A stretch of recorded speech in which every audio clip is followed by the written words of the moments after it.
First half ஏதோ பாக்குற மாதிரி இருக்கு, செகண்ட் ஹாஃப் நல்லா தான் ப்ரோ.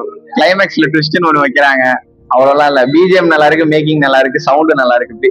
சூப்பரா ரவி பஸ் ஒரு பிஜிஎம் தான் போட்டிருக்காரு. மீதி ரிவ்யூ அவன்கிட்ட கேளுங்க. என்னென்னவோ எதிர்பார்த்து வந்தோம் ப்ரோ. 4 வருஷம் எடுத்துட்டு இருந்தாங்கன்னு சொன்னாங்க. அந்த கிளைமேக்ஸ்ல ஒரு ஃபுல்ஃபில்மெண்ட் சுத்தமா இல்ல ப்ரோ. கிளைமேக்ஸ் சொதப்பிட்டாங்க. கிளைமேக்ஸ்ல சம்பந்தமே இல்லாம அந்த ஒரு என்ன அது சொல்லுவாங்க, அந்த ஒரு கற்பனை மேட்டர் எடுத்து வந்து வஸ்ட் பண்ணிட்டாங்க ப்ரோ. சீரியஸா இல்ல, யாஷ் படத்தையா ரொம்ப வெயிட் பண்ணியிருந்தோம். ஆமா, அந்த ஒரு இதுக்காக தான் நாங்க ஃபர்ஸ்டே வந்தோம். கிளைமேக்ஸ் ஒரு துளி கூட சாட்டிஸ்ஃபை ஆகல. ஏதாச்சும் ஒண்ணு பண்ணிருக்கலாம் கிளைமேக்ஸ்ல. மத்த ஆக்ட்ரஸ் கம்பேர் பண்ணும்போது அவங்களது தான் நல்லா இருந்தது. வேற யாருக்கும் அவ்வளவு தவிர வேற எதுவுமே இல்ல. எதுவுமே இல்ல படத்துல. ஸ்டோரி ஒண்ணுமே சொல்ல வரல ப்ரோ. ஸ்டோரி ரிவெஞ்ச் ஸ்டோரின்னு சொல்லிட்டு அவனுக்கு ஆமா அவங்களுக்குள்ளே வந்து அடிச்சுக்கிறாங்க. அவ்வளவுதான். யாஷ்குள்ள அடிச்சுட்டாரு. அவ்வளவுதான்.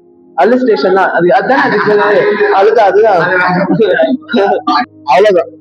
ஒரு ஆளுக்கு ஆஜியா இருக்காரு, அவன் பண்றதெல்லாம் எதிர்க்கிறதுக்கு ஒரு படம், அவ்வளவுதான். ஒரு பக்கெட்ல இருக்கு, அதாவது எதுக்குடா பக்கெட்ல தண்ணின்னு சொல்லிட்டு படத்துல ஏதாவது ஒரு சீன்ல இருக்கான். படம் ஃபுல்லாவே அப்படிதான் இருக்கு. சத்தியமா நல்லா இல்ல. ரிவ்யூலாம் வருது. ஆக்சுவலா வந்து ஒரு ட்ரெய்லர் பார்த்த மாதிரி இருந்துச்சு படமே. ஆமா, படமே ஒரு ட்ரெய்லர் கட் மாதிரி ஃபாஸ்ட் ஃபார்வர்ட் பண்ண மாதிரி. எந்த சீனுமே பொறுமையா இல்ல. செகண்ட் ஹாஃப் மட்டும் தான் கொஞ்சம் பொறுமையா இருந்துச்சு. ஓகே தான்.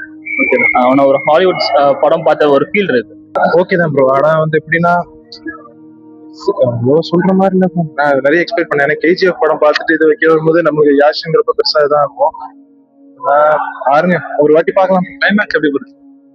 கிளைமேக்ஸ் டப்புன்னு முடிஞ்சிருக்கும். உங்களுக்கு அர்த்தமே இல்லாத மாதிரி இருந்தது. நம்ம கேஜிஎஃப் 2 கிளைமேக்ஸ்னா நம்ம எத்தனை வாட்டினாலும் பார்க்கலாம். அந்த போட் சீன்ஸ் எல்லாமே சூப்பரா பார்க்கலாம். ஆனா இது நீங்க பாக்குறப்போ என்ன அவ்வளவுதானா அந்த மாதிரி சிம்பிளா முடிஞ்சிருக்கும். ஆவரேஜ் அப்படின்னு தான் ப்ரோ. யாஷ்ட எதிர்பார்த்தது இல்ல இது. நெக்ஸ்ட் கிளைம் எப்படி பண்றான்னு அவருதான் நல்லா பண்ணியிருக்காரு. ரிவ்யூஸ்லாம் வருது. மிக்சர் ரிவ்யூஸ் மாதிரி தான் இருக்கு. கொஞ்சம் ஸ்லோவா தான் இருக்கு ஃபர்ஸ்ட்ல. ஓகே, பரவாயில்ல. ஒரு டைம் பார்த்து ஃபேமிலி ஆடியன்ஸ்லாம் பார்க்க முடியாது. ஃபேமிலி ஆடியன்ஸ் அந்த அளவுக்கு பார்க்க முடியாது. ஒரு அப்பா பையன் அவர் பண்ண அவருக்கு ஒரு துரோகம் பண்ணிக்கிறாரு. அதை அவர் எப்படி அதுல இருந்து மீண்டு வராரு.